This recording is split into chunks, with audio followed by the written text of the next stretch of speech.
Okay, we are now joined by Brian Kelleher. First question goes to James Lynch with the score. James, your line is open.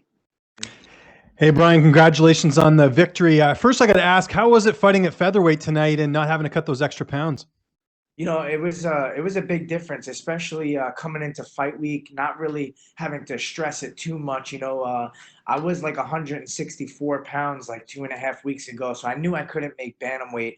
But I got the weight off pretty quick. I got down to 155-ish, like as I got closer, and man, the power showed at featherweight. I had a lot of power behind those punches. It felt a little different than bantamweight, but I don't think I could fight these big featherweights.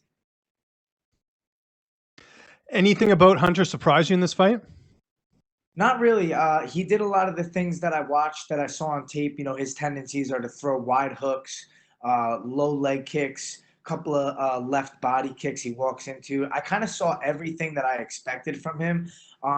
He felt strong in there. He definitely hit pretty hard, but I weathered the storm. I stayed patient, and I get better as the rounds go on.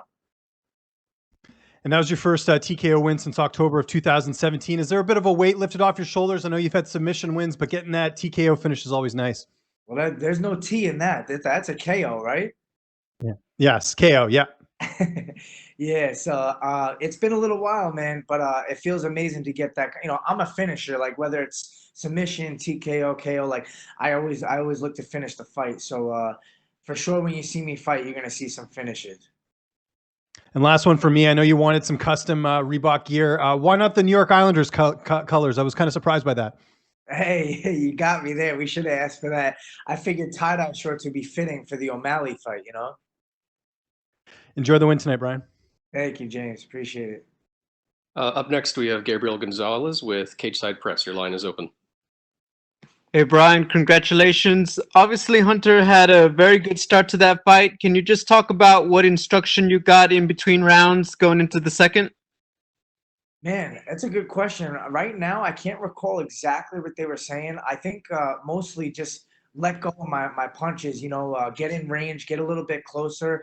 Don't have to throw too much power behind it, but just touch him up a little bit. Like once I was jabbing him and committing to my punches, I started to piece him up a little, and I saw him started to fade a little bit once I started to land.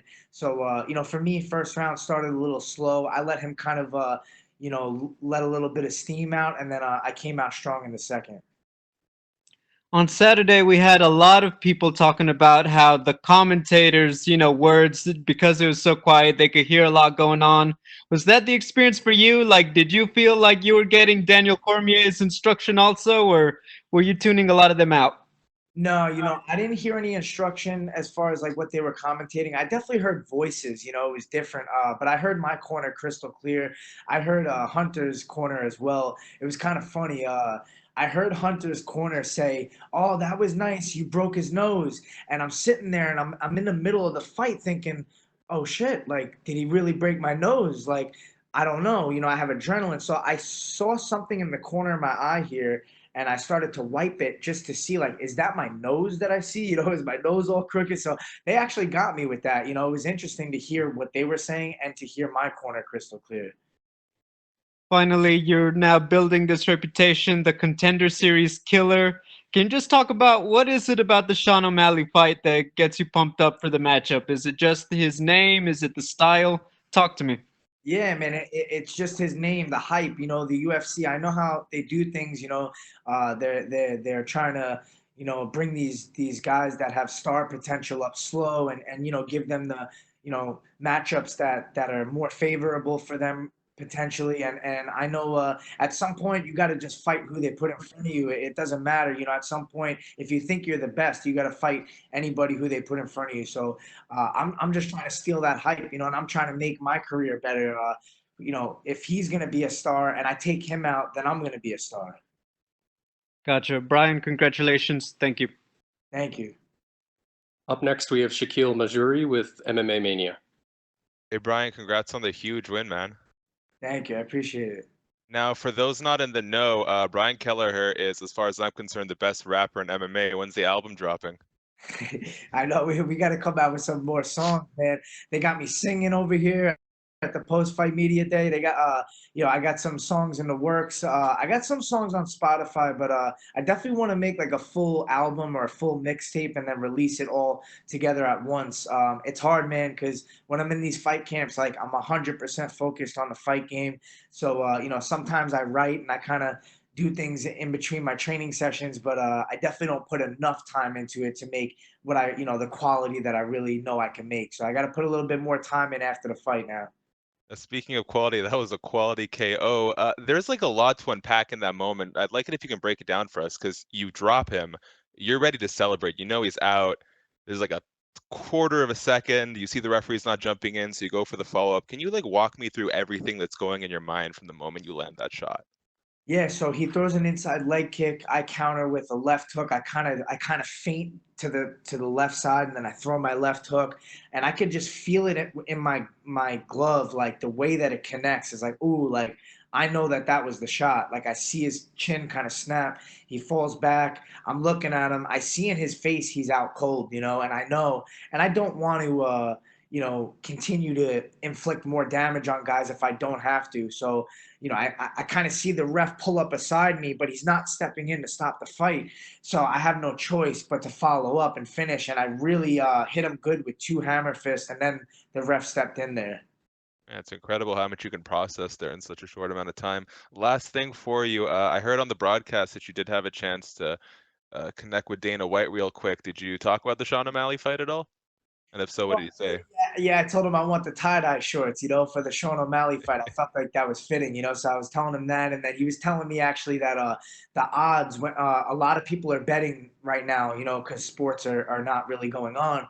So a lot of people are placing bets on these fights, and during my fight, he says during the rounds you can change your bets. So as the second round was coming up, I became even bigger of an underdog, and his buddy, who he knows from like his hometown, he says places a huge bet on me literally right before I knock out Hunter. And I was just laughing like, holy shit, that's crazy. I want a percentage of that.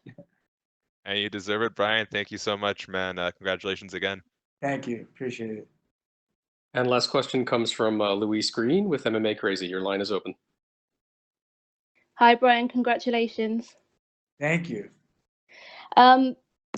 Obviously, I know you want the Sean O'Malley fight, and these aren't normal circumstances that we're in at the moment. But coming off of this momentum, when is it that you would like to get back in there again?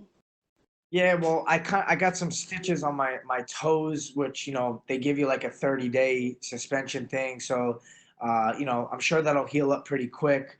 I'll be able to do things to work around it. But I would like to fight on Fight Island, or if that's gonna be, maybe early July would be nice for me.